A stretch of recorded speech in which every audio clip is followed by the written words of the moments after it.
Sanda, sanda, sanda. Nah, kembali bersama kita ini lagi. Tadi haus, mohon maaf ya. Nggak asik banget. Ya. Langsung rolling terus. Oke. Kembali lagi bersama kita. Tadi kita istirahat bentar karena kita haus ya. Nggak ngomong terus kan nggak mungkin nggak haus. Tadi kepikiran aku punya satu pertanyaan nih, Pak.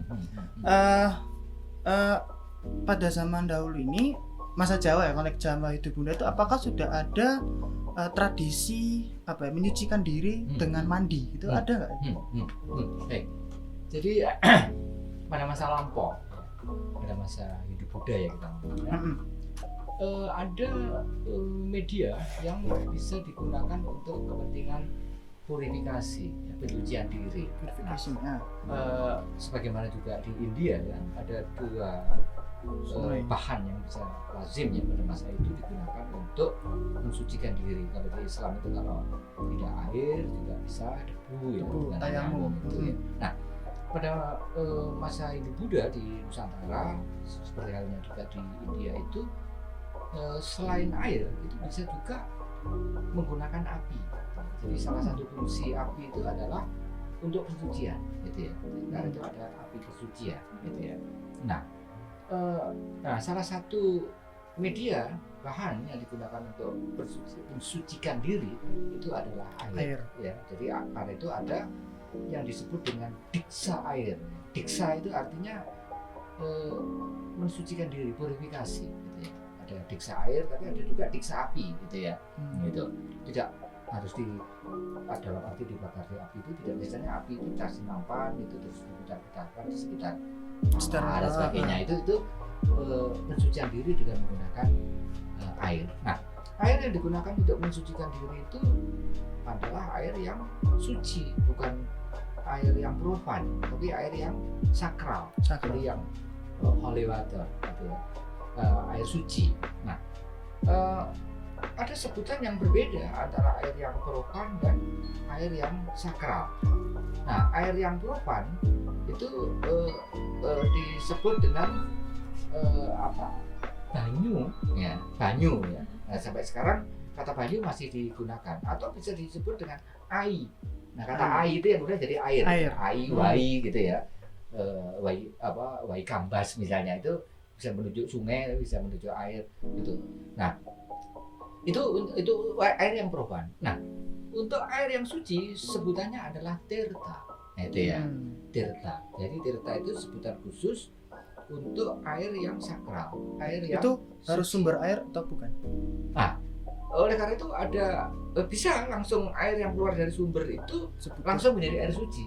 Karena apa? Karena air itu keluar dari tempat sesuatu yang suci. Nah, karena mata air itu berada di gunung suci, maka air yang keluar dari gunung suci itu langsung menjadi gunung suci, air suci. Nah, jika air itu profan, maka ada yang kita sebut sebagai perlu disakralkan dulu, gitu. Ada sakralisasi, biasanya menggunakan media tertentu. Setelah air itu melalui media suci itu, ya, kemudian keluar, maka sudah ada transformasi, ada perubahan dari yang profan menjadi sakral, ada sakralisasinya. Nah, untuk mensucikan diri itu menggunakan air yang suci.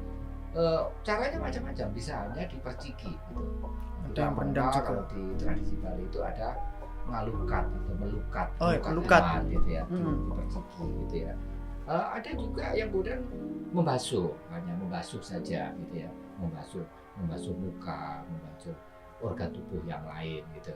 Tapi juga sampai ada yang nyemplung gitu ya, sampai berendam itu. Kalau kita lihat pada waktu-waktu tertentu di Sungai Gangga itu menjadi sungai yang di dalamnya itu penuh makhluk hidup, bukan ikan tapi manusia ya, mandi di sungai.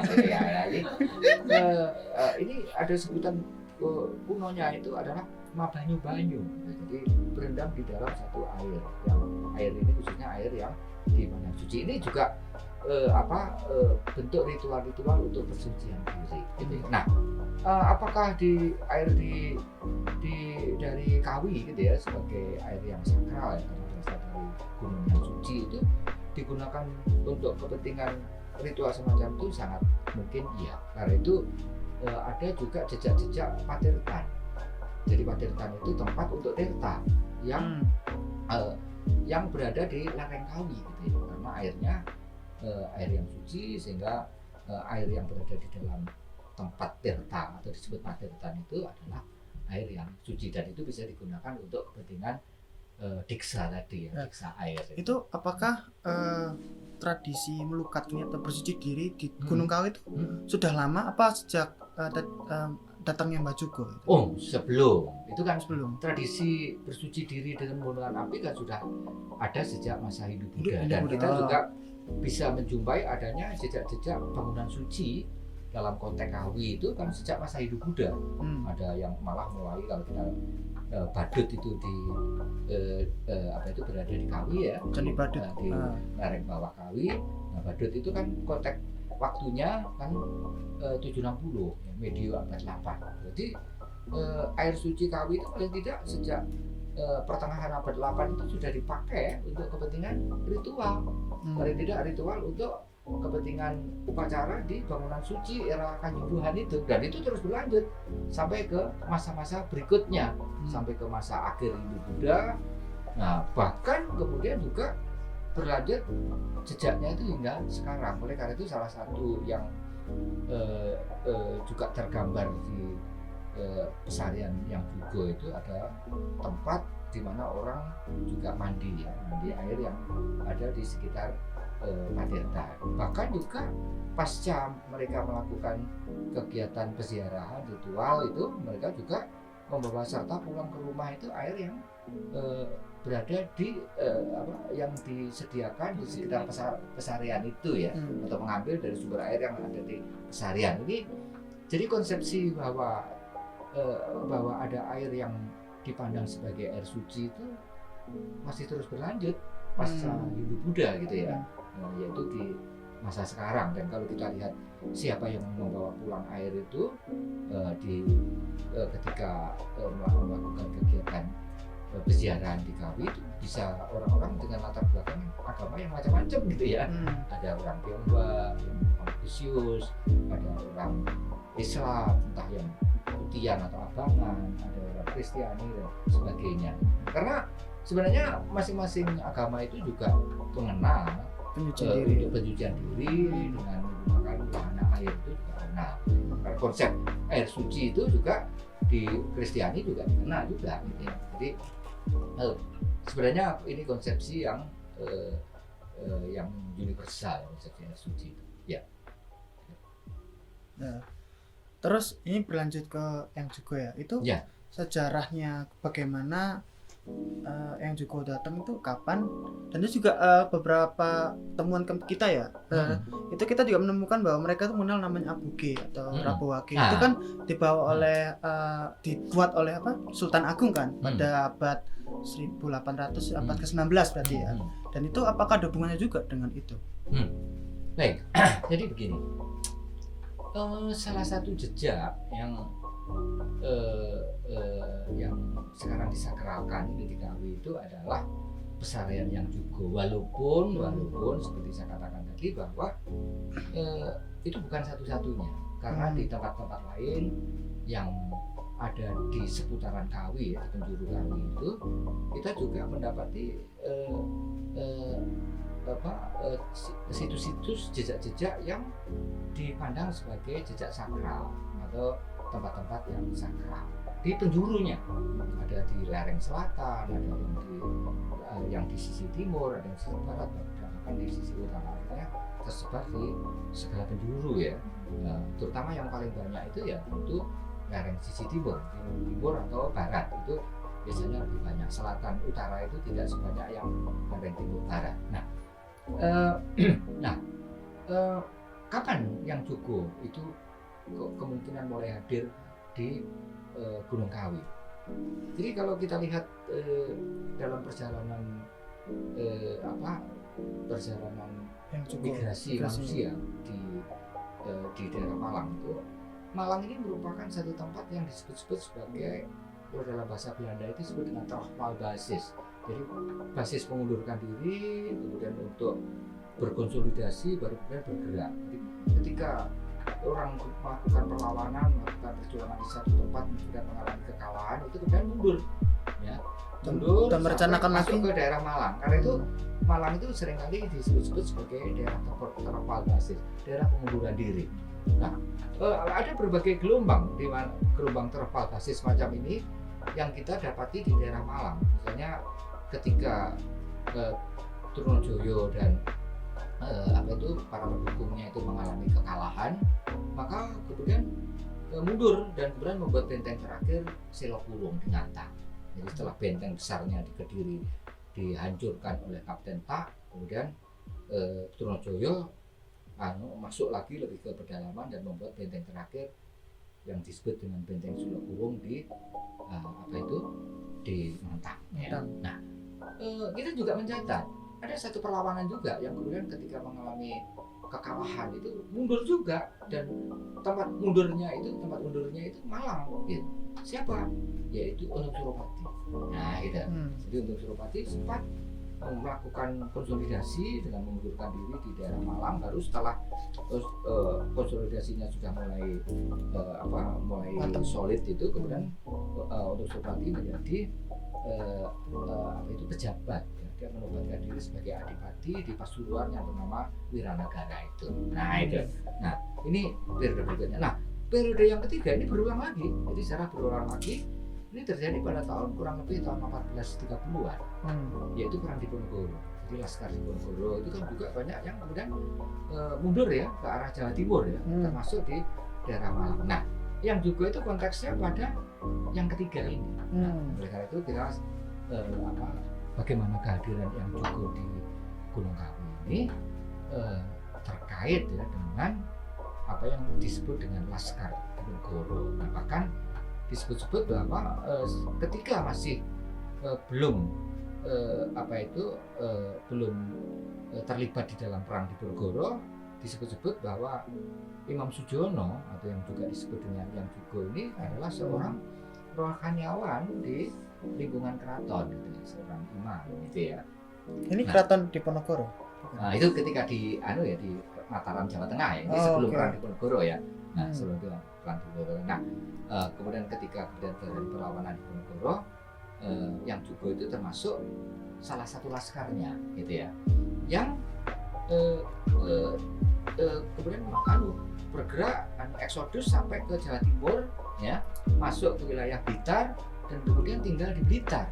Ya, jadi sebenarnya tempat bermukimnya yang Jugo di tempat eksodusnya itu bukan di Gunung Kawi, bukan di Malang, bukan di Kabupaten Malang, tapi di Blitar, yaitu di Kesamben. Karena itu di daerah Kesamben, yaitu sekitar pasar Kesamben atau terminal Kesamben ke arah selatan itu juga kita dapati adanya tempat peziarahan yang juga disebut dengan yang Jugo.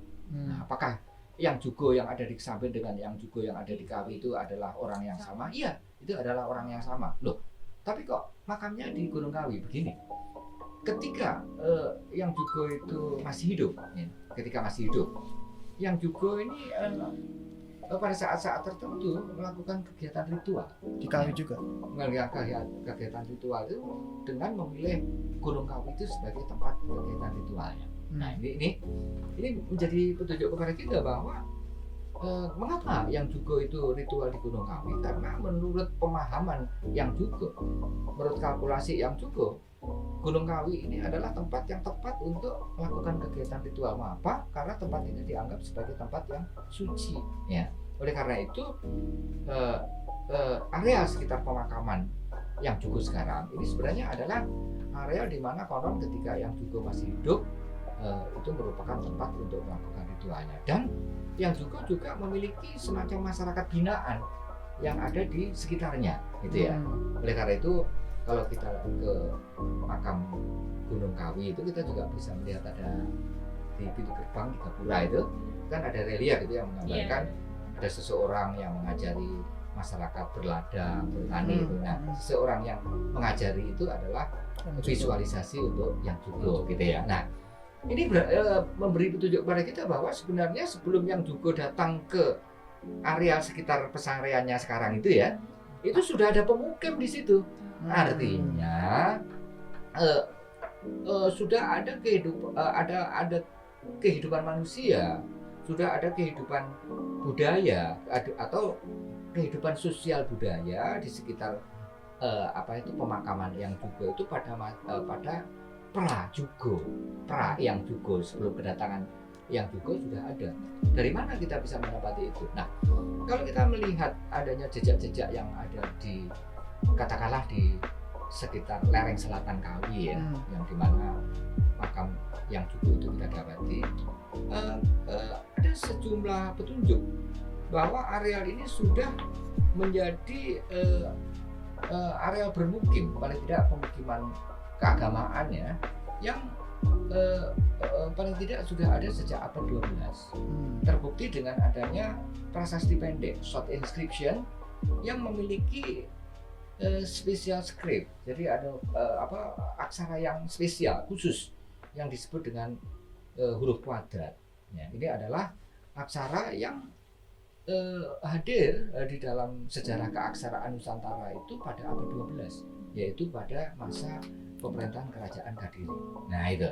Nah, kalau kita mendapati semacam itu selain di Puncak Kawi, kita juga mendapati di sekitar tempat yang yang penting juga ya, selain pesariannya yang Jugo itu, tempat yang sekarang itu dikenal dengan sebutan Keraton Gunung Kawi. Nah di situ juga kita dapati adanya short inscription dengan menggunakan aksara kuadrat. Nah kemudian kita juga mendapati juga ya, tidak terlalu jauh di antara keraton, situs keraton dan pesarian yang Jugo, di tengah-tengah itu ada punden berudak. Nah, ada punden berudak. Nah, kemungkinan menurut kalau saya lihat cermati bukan punden berudak dari zaman prasejarah, tapi punden berudak yang berasal dari masa-masa Majapahit akhir. Nah, jadi berlanjut ya, abad 12 berlanjut lagi sampai abad 14-15 lah itu.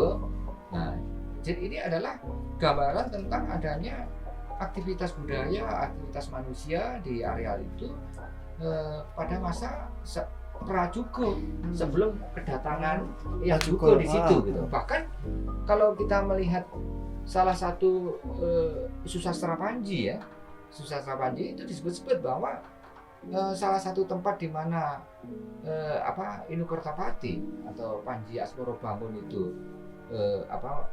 meninggalkan keraton, kemudian dia menuju ke satu tempat yang terpencil untuk menyepi, itu disebut-sebut tempat yang dituju itu adalah Kawi gitu. Sehingga setelah didapati informasi bahwa Panji itu berada di Kawi, kemudian pihak keraton itu menyusul, dijemput untuk dibawa pulang ke keraton Jenggala gitu ya. Yang sebelum pulang ke Jenggala sempat mampir ke Candi Palah, ke Candi Penataran, bahkan juga sempat menuju ke Laut Selatan dan seterusnya. Nah ini kembali kepada yang Jugo. Kalau yang Jugo itu tempat bermukimnya, tempat tinggalnya itu ada di wilayah Kesamben ya. Kenapa makamnya ada di Gunung Kawi? Jadi memang kalau menurut tradisi setempat ya, tradisi lisan ya, catatan tertulisnya belum kita dapati gitu. Tradisi lisan mengatakan bahwa ini atas permintaan yang Jugo. Jadi yang Jugo berwasiat jika meninggal berwasiat agar dimakamkan di Kawi, yaitu tempat pesarian yang kita jumpai sekarang. Oleh karena itu bisa dibayangkan bahwa jasad yang Jugo itu dibawa dalam perjalanan yang panjang dan tentu berjalan kaki gitu ya, dari Kesamben ke arah timur terus itu ya, terus sampai kemudian ditransitkan, sebelum sampai ke tempat pemakaman ditransitkan dulu di keraton, baru dari keraton kemudian dibawa turun lagi dan di tempat pemakamannya itu. Secara geopolitik kan pasti ada perebutan. Apa Kawi itu sejak dulu dianggap sebagai gunung yang penting ya? Itu boleh aja loh, itu tak jawab. Itu aku mau tanya kan nggak apa-apa aja. Boleh. Itu emang apakah ada catatan arkeologis atau skrip yang mengatakan bahwa itu pernah terjadi konflik? Maksudnya itu seorang penguasa yang bernama Hima Bupati gitu ya. Nah, di mana tempat kedudukan Hima Bupati itu Timur Rantang gitu ya. Jadi kalau pergerakan pasukan itu dari Kadiri itu Ke arah dari barat timur. dia bergerak ke timur. Heeh. Nah, nanti terus juga ada lawan yang dari timur menuju ke barat dan terjadi pertempuran itu palagannya di Ngantang. Oleh karena itu Nantang sejak tuh di Blitar. Ngantang itu ini loh, antara Batu, antara Malang, Kediri itu loh, di tengah-tengah itu lah, di tengah-tengah. Jadi setelah Batu terus ke barat lagi Pujon, setelah Pujon itu Ngantang. Jadi kalau ke barat lagi itu bisa nyampe Kediri atau Kediri. Jombang gitu ya. Hmm. Nah, jadi ini menjadi jadi sejak setelah tahun 1135 daerah timur Gunung Kawi ya, daerah timur ya, tempat di mana sebelumnya Hema Bupati berkuasa itu menjadi daerah pendudukan Kadiri. Nah, Ngantang itu dari Ngantang. daerah timur itu kan Malang sekarang, Heeh. ya kota Malang dan seterusnya itu menjadi daerah pendudukan Kadiri. Nah, tempat di mana Hema Bupati itu berkuasa kemungkinan adalah Jenggala, ya, karena yang konflik itu kan antara Jenggala dan Kadiri atau Pangjalu. Oleh karena itu kalau pertempurannya di Hantang itu menjadi titik ya, titik perbatasan gitu, titik perbatasan. Jadi Ngantang itu kan konteksnya kan di tengah-tengah itu, jadi apit antara Kelut dan Kawi gitu. Nah, jadi baris batasnya itu adalah Kawi gitu ya. Timur Gunung Kawi itu adalah wilayah wilayah Jenggala, barat Gunung Kawi wilayah Kediri. Nanti berulang lagi di tahun 1222 ketika Ken Amrok itu memperoleh kemenangan di Kediri, itu pertempurannya di Ngantang lagi. Ya, jadi kalau dulu Timur Gunung Kawi itu mengalami kekalahan, di era Amrok itu Timur Gunung Kawi itu mengalami kemenangan. Tempatnya di situ dengan pertempuran Ganter. Nah, ini jadi memberi petunjuk pada kita bahwa garis batas itu yaitu Gunung Kawi. Jadi membentang utara selatan, terus nanti masih ke arah utara lagi, titik tugunya itu ada satu bukit yang namanya Gunung Tondo, atau orang juga menyebut Gunung Kemukus atau Gunung Dwarawati. Nah itu, jadi Gunung Kawi itu menjadi garis demarkasi. Pada masa kolonial itu berulang lagi. Dulu batas wilayah Republik dan wilayahnya Belanda pada perang kemerdekaan itu ya, batasnya Pujon. Wilayahnya Belanda itu Pujon ke arah timur sampai ke wilayah Kota Malang sekarang, Pujon ke barat, Ngantang dan seterusnya itu wilayah Republik. Nah itu, jadi konteksnya kembali lagi Kawi itu juga jadi titik batas gitu, wilayah kekuasaan. Jadi kayak membelah areal gitu. Kulon Kawi, Etan Kawi. Nah itu. Tapi emang secara geografis kan emang ada perbedaan lanskap yang drastis banget dari jadi kalau dataran ke Malang itu kita anggap sebagai daerah punggungan ya. Kemudian titik turun itu. Nah, kemudian tengahnya itu ya ada di situ, antara Pujon Ngantang itu. Kalau setelah Ngantang itu kan sudah melembah tak? Menuju ke lembah gitu. Nah itu. Jadi titik tengahnya itu ada di situ, antara puncak dan lembah itu ya di Ngantang, antara Pujon Ngantang itu.